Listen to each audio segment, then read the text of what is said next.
Hello and welcome to this episode of Triggered and True, featuring renowned emotional health consultant Laura Duncan. Thank you for being here, and thank you for investing the time to learn how to take care of your soul.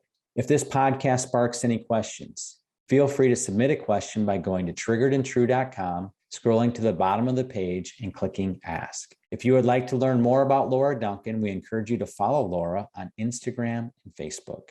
Also, a great resource for you to consider is the Compassion Method Master Course. This course is a deep dive into Laura's life work, the Compassion Method. The Compassion Method is a process that empowers you to learn to see and comfort your internal pain and to discover your true self, that beautiful, wonderful part of you that has been there all along, but has simply been covered up. To obtain the master course, go to compassionmethod.net. And as a podcast listener, you qualify for a $50 discount that can be obtained by typing in the coupon code podcast50. Again, that's compassionmethod.net, coupon code podcast50. We hope you enjoy this episode. Hello, everyone, and welcome to this edition of Triggered and True with myself, Brian Friese, and Laura Duncan. Hi, Laura.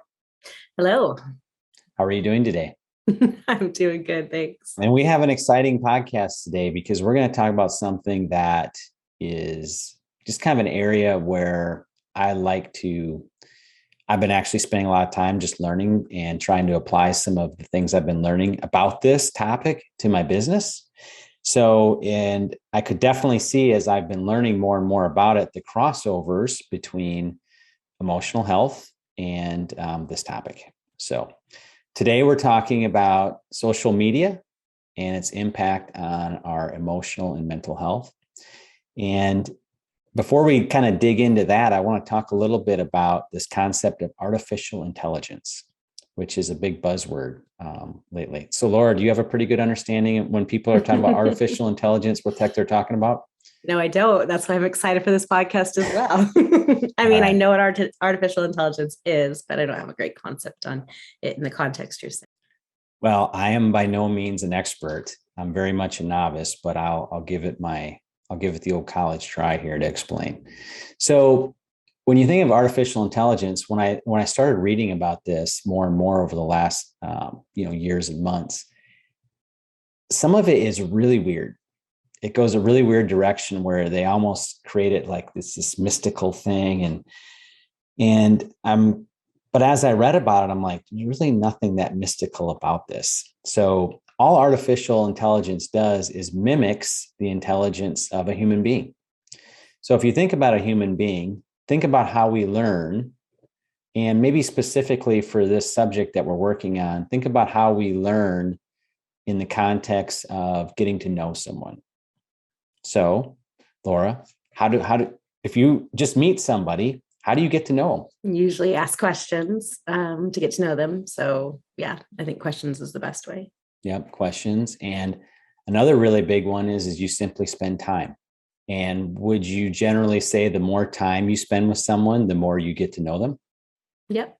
Usually, unless they're very quiet. Yes. They're very quiet, or they're very good at concealing things. Yes, yeah. Exactly. But yes, usually if you spend time with people and you ask them questions, you're going to get to know them. Yeah. So I think about my spouse, my wife, Crystal. I think about when I say or do something, I kind of already know how she's going to react. Mm-hmm. How many years have you guys been married? We've been married 18 years. So you have a lot of time together. Yeah. Yeah. We've been married a while. So that means that we've had quite a bit of time to get to know each other. And then really, when you think about artificial intelligence, it's the same way. So really, it's just a computer has been trained to get to know you. And the more time you spend with the computer, the more time you spend on your device, the more it gets to know you. And just like sometimes, as we've spent a lot of times with other people, we sometimes get to know those other people, sometimes even better than they know themselves, because they've covered parts of themselves up, and we can see things that they can't. And how you said, if you sit with someone, you get to know them. But if nobody knows how to sit with themselves, a lot of times they don't know themselves as much as they would know someone else. Absolutely. I think in a lot of cases, we can see qualities in other people, like our children, spouses, friends, we can see qualities in them that they can't see in themselves. True. Yeah. And we've talked a lot about that throughout this podcast, why that is, because pain has covered that up. Unmet need has covered those parts of themselves up. Yeah. And the way God has orchestrated this scenario and how it plays out in the compassion method process is that it uses other people to help you see yourself.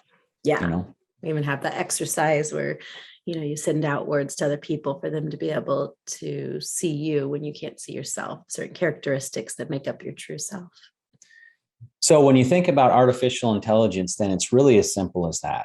A machine has been trained to learn to get to know you, especially in this context like of Star Wars or like robots, or like you said, like that mystical side of it. Well, even like when you're saying, like, people always get kind of like suspicious or paranoid when like an ad pops up because they feel like someone's literally sitting there or listening and watching them, even though it's AI. Well, because they are, and it's they are, but it's generated by what you're talking about. Yeah. Yeah. So when you think about how it's doing it, it's like, it's not really as complicated as it seems. The complicated part is that what really has enabled AI to be so effective is the computing power that we're now able to achieve, and how much data a machine can take in and how these machines can interlink with each other. And then how much we're participating in it.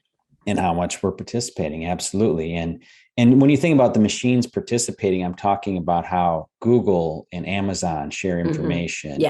But we're the contributor by absolutely being able to participate by putting in our information, our wants, our, the things that we want to buy, the things that we want to learn about. So it's important, I think, to also think about what artificial intelligence can't do.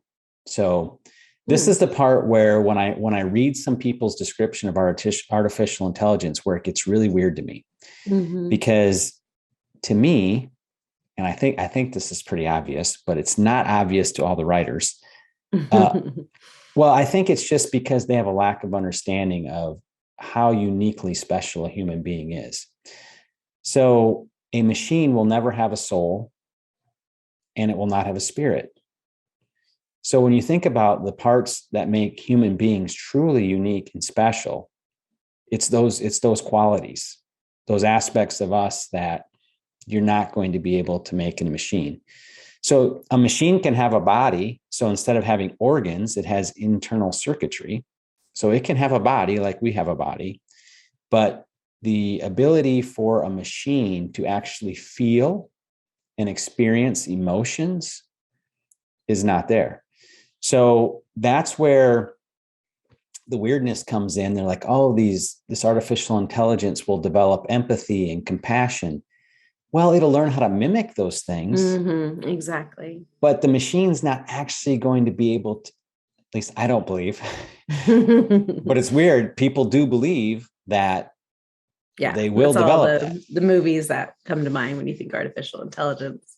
Yeah. So could you have a robot be a nurse and show compassion and concern? Yes, because it's going to learn that from watching humans. Yeah. But that machine's not really going. And will that machine be able to help humans? I think absolutely, because some people have never go through the same actions and maybe even be better at it because of the programming. Yeah, but their ability to feel like that, the X factor that I think a human being brings to the equation, the artificial intelligence is not going to be able to create, in my opinion, of course. So, which I didn't think was like a disputed concept, but it kind of is when you hear some people talk about it. So anyway, so let's take this in the presence of social media. I think we all can agree that social media is having a tremendous impact on the emotional health of our society. We have a generation, and one of the questions we'll get into in the end is how this is affecting brain development. Because like for you and me, we've talked a lot about our childhood programming is happening 0 to 12. You and I, we won't say how old we are, but you and I did not have social media from 0 to 12. There was no social media. Yeah, there's barely computers. Yeah. And we weren't nearly as plugged in. So we can also just look at social media in terms of like being plugged in, whether there were video games, there were all those things. We're not that old, There were video games, but There were video games. we were definitely not connected to the internet. We were not on our Yes. phones. There was no iPhones. There was Yep. computers, but not in the same context. There was a computer in my house, but I don't think it came until high school, maybe. Yeah, where there's Maybe actually junior high. dial up. Yeah. Oh no, we didn't have that. See, I'm a little older than you. That came a little later, So, I mean, I'll never forget my senior year of college. One of my things I did for extra credit in a class was send my teacher an email.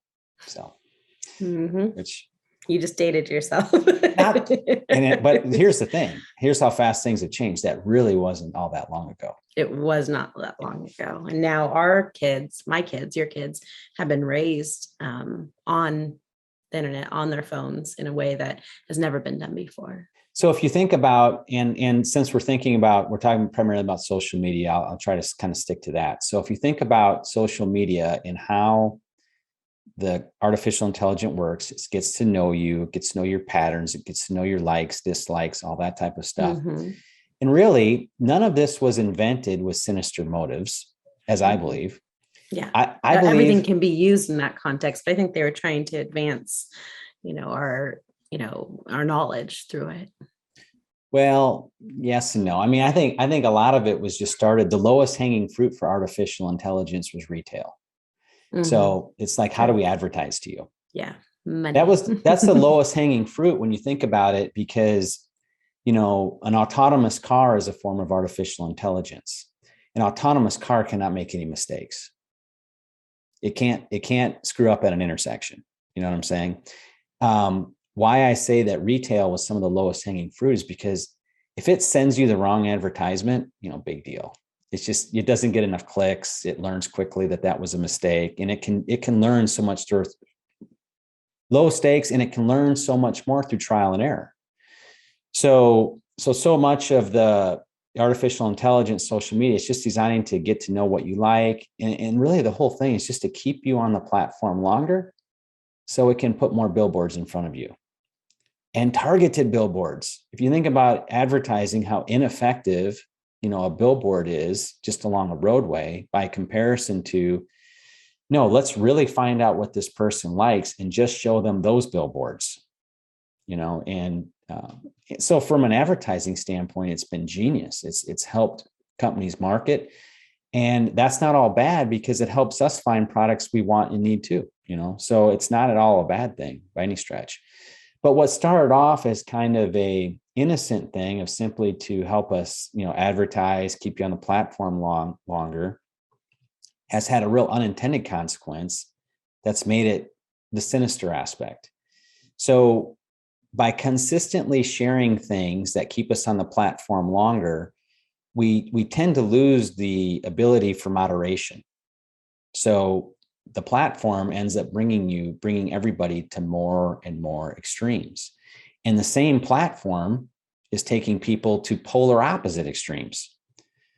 If you like one particular political party, it'll take you and you engage it and engage it and engage it. It'll take you to a more and more extreme, to the point where you start to think that there is nobody in the world that could possibly think different than me, because all I see is my point of view.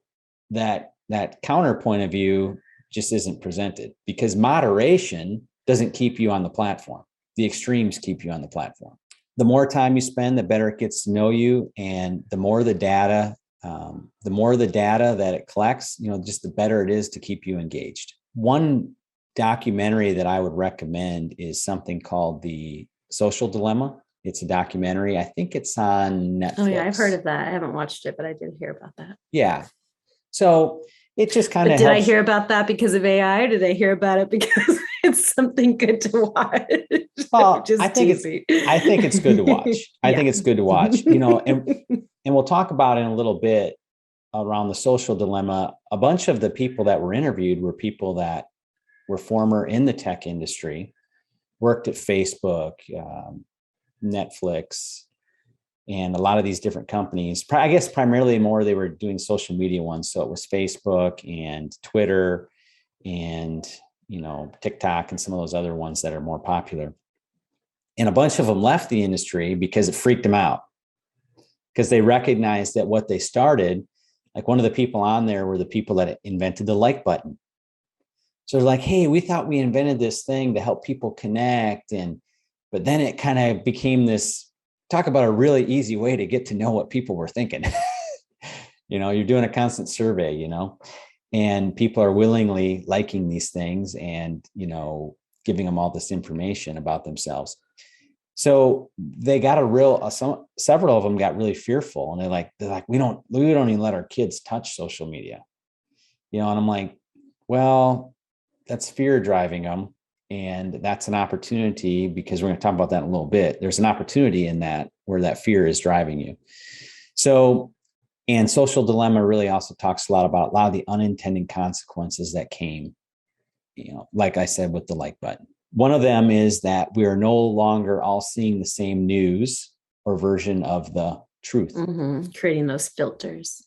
When I was a kid, there was the local news on, and then it was either the world news first and local news second, or vice versa. I think it was the world news first and the local news. So we pretty much all watched Walter Cronkite, Tom Brokaw, Peter Jennings, those type of guys. We pretty much all watched them, and we were all kind of looking at the same news. We're not anymore. What I see for news on my platforms is different from what my wife might see or what you might see. That's not altogether bad, but where it can kind of be bad is if we're just seeing those extremes. And if we're only seeing news that they think will be interesting to us. Exactly. One-sided. Yeah. News presented is one-sided. Meant to be non-biased, but when you have this happening, it does create a bias. So the other unintended consequences, like we talked about, is it drives us to extremes. The extremes keep us hooked. We start to think everyone should think like us because that is the only news that we see. The algorithms, which that's kind of a fancy term, but algorithm just means it's just a set of rules a machine follows. Okay, so it's its marching orders. So the machine's marching orders also inadvertently exploit our pain and our unmet need. Definitely. Very showing us what's inside of us through that. Yeah. Especially now more than ever, and just how, like you said, how extreme things have gotten. Right. So it brings it all to the surface. Okay. Lots of opportunity. That's where I'm going. Herein lies the opportunity. So the first question, Laura, would be is how specifically does the exploitation of our pain and unmet need equate to an opportunity? Opportunity for us as individuals versus, because it's definitely an opportunity on both sides. It's an opportunity for advertisers and opportunity for people that want to manipulate you as well. But we're talking today about our opportunity. Yeah. No, I think that, I've seen it over and over again with myself. One of the things I actually have done in the past is if I'm on social media and I'm scrolling through stuff, I'm feeling different triggers and different emotions based on the information being presented. And what I like to do is actually kind of pause that repetition of just, scrolling through and pause and sit with myself in it and connect with, why does this bother me? Or why does this, how am I being affected by it? And I actually think it's a really good way to purposely trigger yourself to be able to have the opportunity to take care of your pain. And not because I'm just looking to be triggered, but it's already happening. It's just happening subconsciously. And when I pause that scrolling and just pay attention to what I'm feeling, I'm able to actually find the pain that I'm experiencing in that. Even if it's not as extreme as, what we're talking about, even if it's just a friend doing something that I'm not doing or whatever it is, being able to connect with that. So purposely triggering yourself. Yeah. And it's really interesting. It's like an exploring time. I'm not purposely trying to hurt myself in the process, but the pain is already there. I'm just taking a moment to be able to pay attention to what I'm feeling when I see certain pictures or certain information when I'm on my social media. So we've talked about it before with regards to the only way to heal the pain is through the pain. So I'm feeling that pain. Exactly. And it gives you an opportunity because it's coming up. And most of the time it comes up, we suppress it back down. It comes up, we suppress it back down. And what I'm doing when I'm purposely facing it is allowing it to come up because it's already there. So it's triggering us, I think, in a lot of ways because one of my thoughts was, as I was preparing for this, was that social media is a megaphone for the knowledge of good and evil. So just kind of explain what my comment just means. What did I just say? Yeah. Explain what I just said, please. Well, I actually was thinking about it when you were talking to just how, like, the whole process of the internet is knowledge. I mean, even think about like the Apple, Apple that has the bite taken out of it, which is a reference. Maybe they didn't intend to do it. I don't know the history behind it, but that's a reference to the Garden of Eden when they ate that apple and they gained the knowledge of good and evil. And so I think the basis of the internet is actually to gain more knowledge so that we aren't as triggered. We're not as scared because we feel like if we have more knowledge, that's why people are constantly trying to learn and to be able to figure these things out, because it makes us feel safe and secure to be able to have more knowledge. But like you're talking about, the more knowledge we get, that's extreme and that doesn't have that diversity to it, that knowledge is actually going to hurt us more than help us, because it's a self-protection that's trying to protect our pain.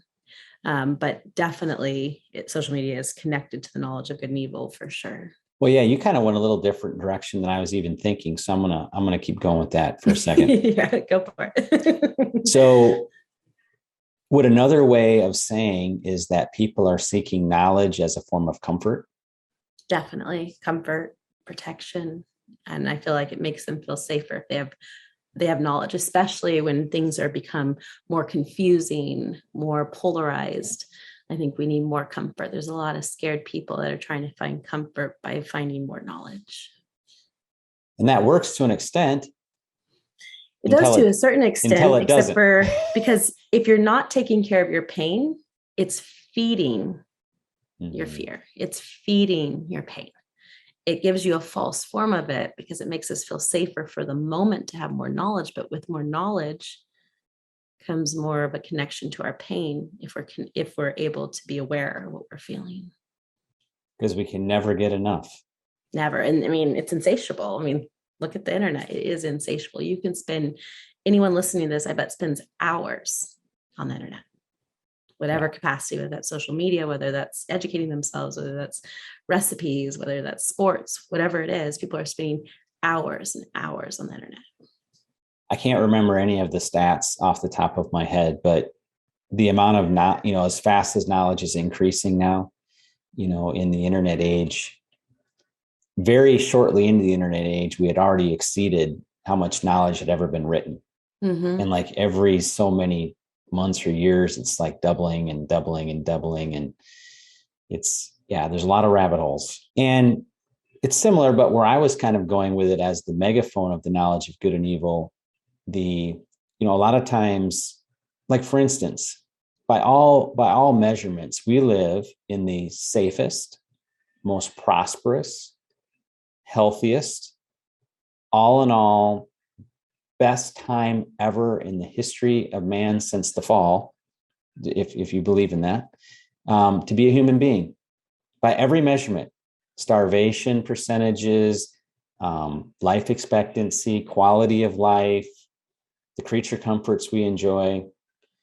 But most people would not probably emotionally agree with that. Most people are not in that, like what we're experiencing now. Most people aren't living. Most people are living depressed, anxious, not mentally healthy. Yeah. And I think a lot of that is because with the technology, social media being part of that, we have never been as aware of the knowledge of good and evil as we are today. Think about it. If something bad happens in Florida, we all hear about it. Mm-hmm. Right away. 50 years ago, nope.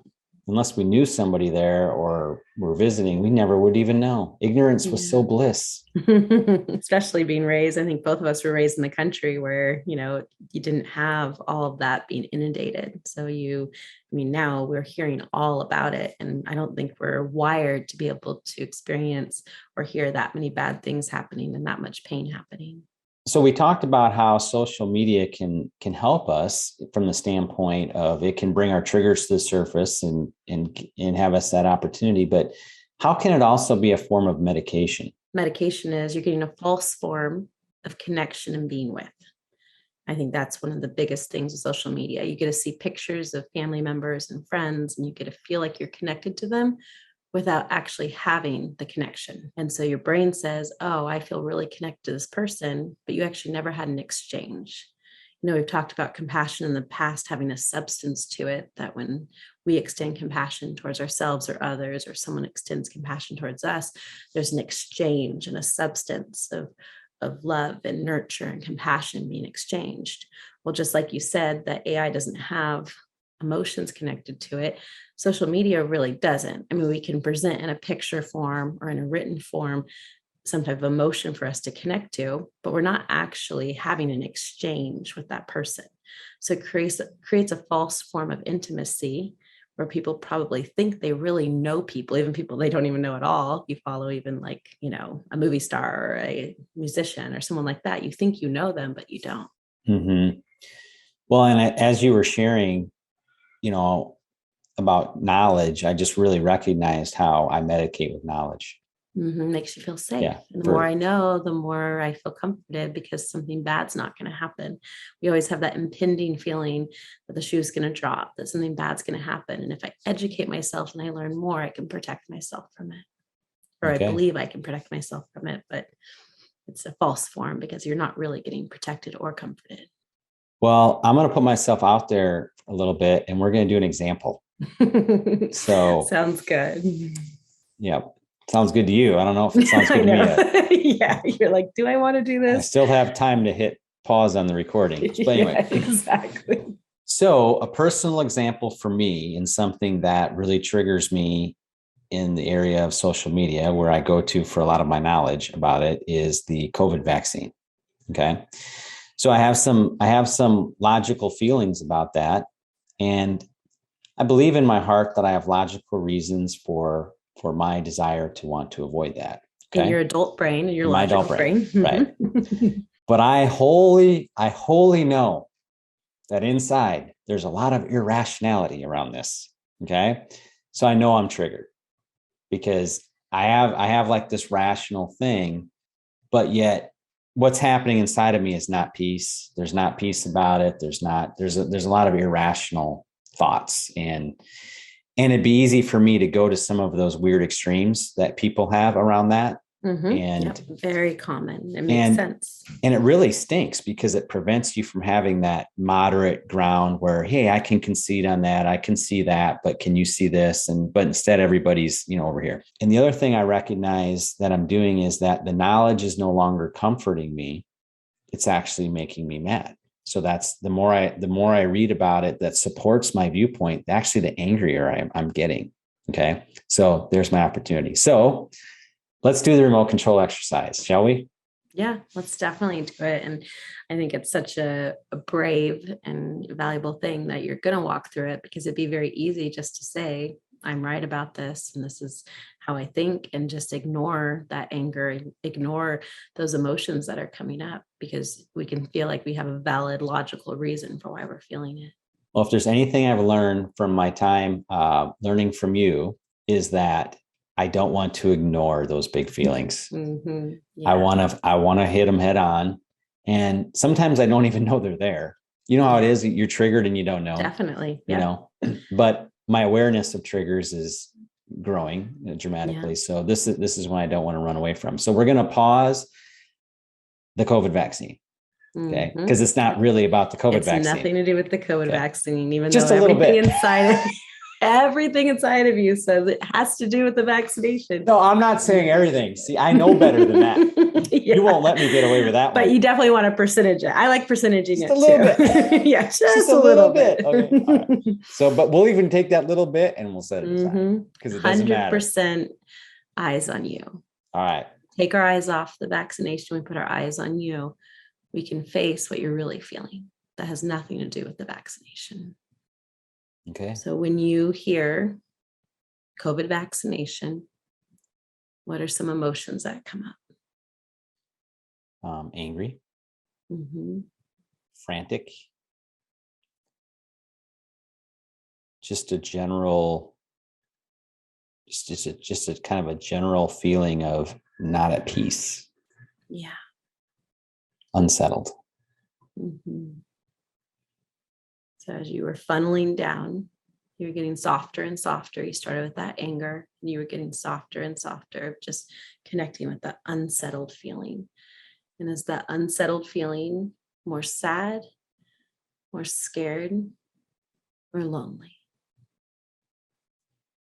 Definitely the largest is sad. Mhm. Yeah.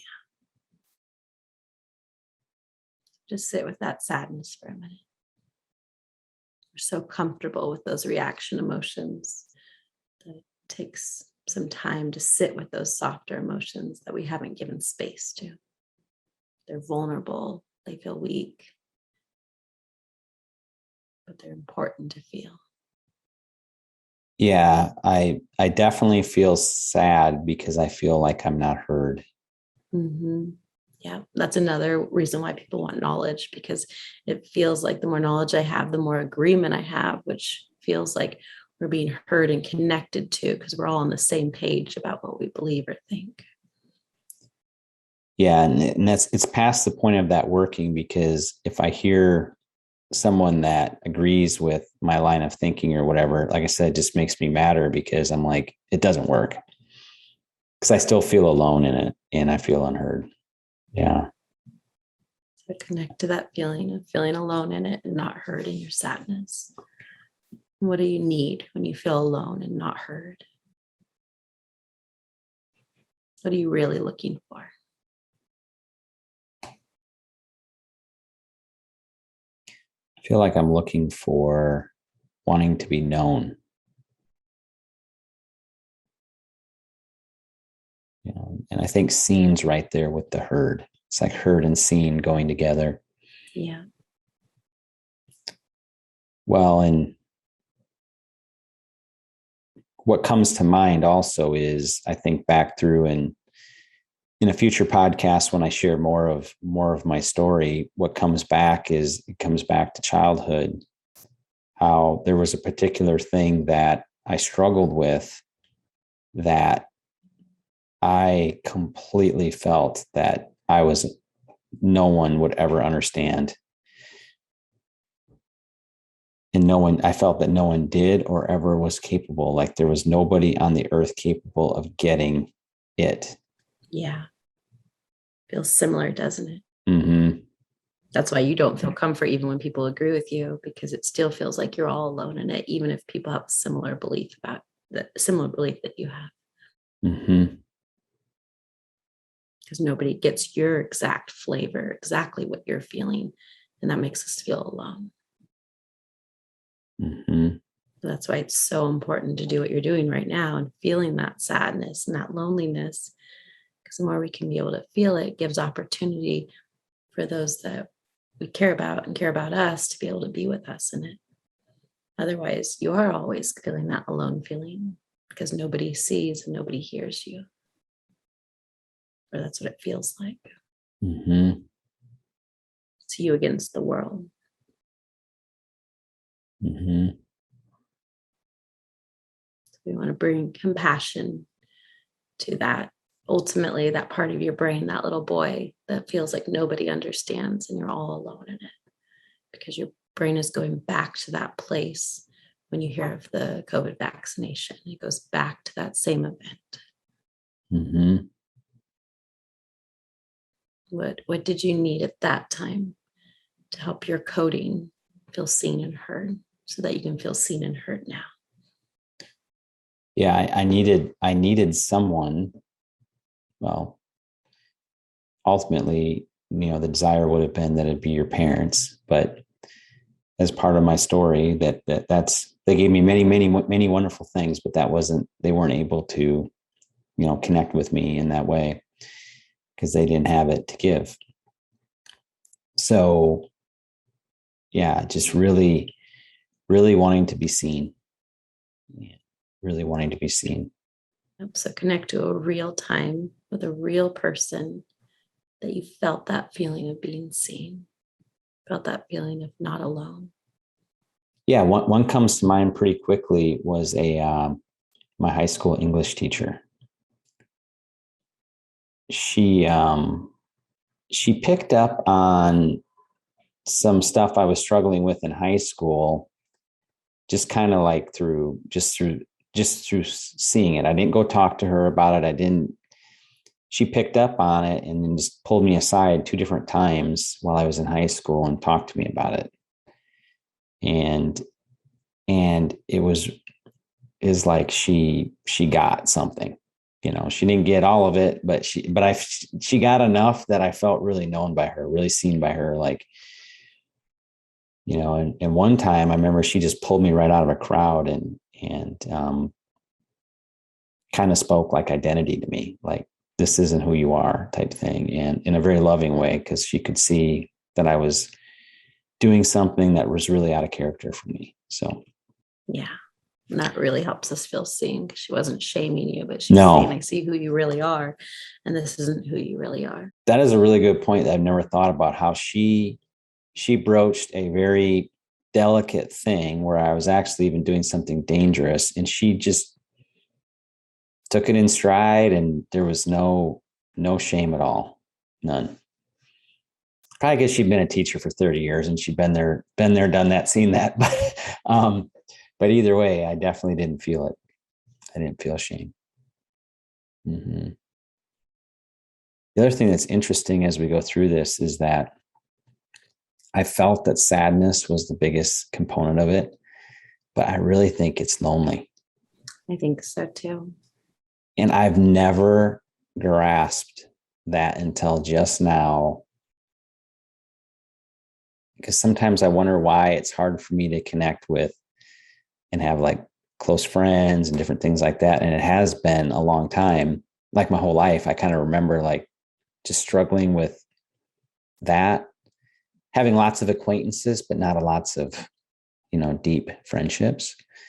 And I think part of that is I pushed that away unconsciously. I'm really glad that you got to that place of seeing that lonely. Sometimes with our tender emotions, we'll have a primary one that we almost become kind of comfortable with because it's our go-to of when we feel those softer emotions. But I think sometimes there's other emotions that we've avoided unintentionally, and that might be the case with you feeling this loneliness now. Yeah. Well, good. Well, it's as simple as that, everyone. It really is. And so now we can look back at that. You can still have your beliefs and the facts and the logic of whatever you think, but you can now look at it from more of a peaceful place, a safer place, a place of being seen and heard in it. And it will feel like the stakes aren't as high with it. So again, whatever we believe or think is important, but when it's emotionally charged with pain, we're not going to be able to be moderate with it. We're not going to be able to hear other points of view. We're not going to be able to connect with others in it, even if we have differences, because we're actually trying to protect ourselves by having not just a belief about something, but actually protecting that loneliness that you were able to connect to. Well, what you're almost doing is you're frantically holding on to your point of view because that's like your blankie. It is. And that's why when we try to connect with even people we love, it feels like they're ripping that blankie from us. We can't agree with them. We can't hear different perspectives. We can't be able to connect with people even in differences. So kind of as we conclude, what are some practical things? So if a person senses, they do this, they sense that they maybe have an unhealthy connection to social media. And, one of the things that people would maybe try to do is like, I'm going to cut it out. Mm-hmm. That's what a lot of people do. Why do you not recommend that? It's a temporary boundary to cut something out because I don't feel brave enough or strong enough to face my internal world. So if that's the case, sure, temporarily cut it out. But when you feel brave and you want to face what's really going on, it's not going to be faced by cutting it out. It's going to be faced by facing it, by being able to hit it head on, like I was talking about, by being able to bring up some of these hot political topics that are causing a lot of triggering inside of all of us, and be able to walk through why it uniquely affects me. Even if we have a similar belief about something, how it impacts me and how it impacts you is going to be different based on our coding and our childhood story. So being able to get into more of an exploring thought process when you're on social media, that you're exploring what you're feeling, you're exploring your reactions. Instead of trying to figure it out with our logic and our brain, being able to sit with it and to connect with what we're feeling, because our emotions are going to tell us just as much of a story as our logic is going to tell us about how social media is impacting us. Mm-hmm. So look at your foray into social media as being a little bit more of an adventure. Yep, it's an adventure. It's a discovery. It's exploring what's really going on inside of us. And for a lot of us, nothing exposes what's going on in our internal world like social media does. Mm-hmm. So what a gift it is. Yes, it's back to that opportunity. Even though it's an uncomfortable opportunity, we can see things we couldn't see if we're willing to look. Well, that is our time for today. So we hope everybody enjoyed this conversation about social media, AI, and the impact it has on our emotional well-being. And hopefully you gained a new perspective. And hopefully this was a little bit of a twist from anything you've heard before. And it's an opportunity for you to take care of your heart. Thank you again for joining us for this episode of Triggered and True. We hope that you enjoyed it. As a reminder, if you'd like to ask a question, go to triggeredandtrue.com, scroll down to the bottom of the page, and click Ask. And if you would like to learn more about the Compassion Method, be sure to check out the Compassion Method Master Course, which can be purchased at compassionmethod.net. And as a podcast listener, you qualify for a $50 discount, which can be obtained by typing in the coupon code podcast50. Again, that's compassionmethod.net, coupon code podcast50. Thank you again. Goodbye.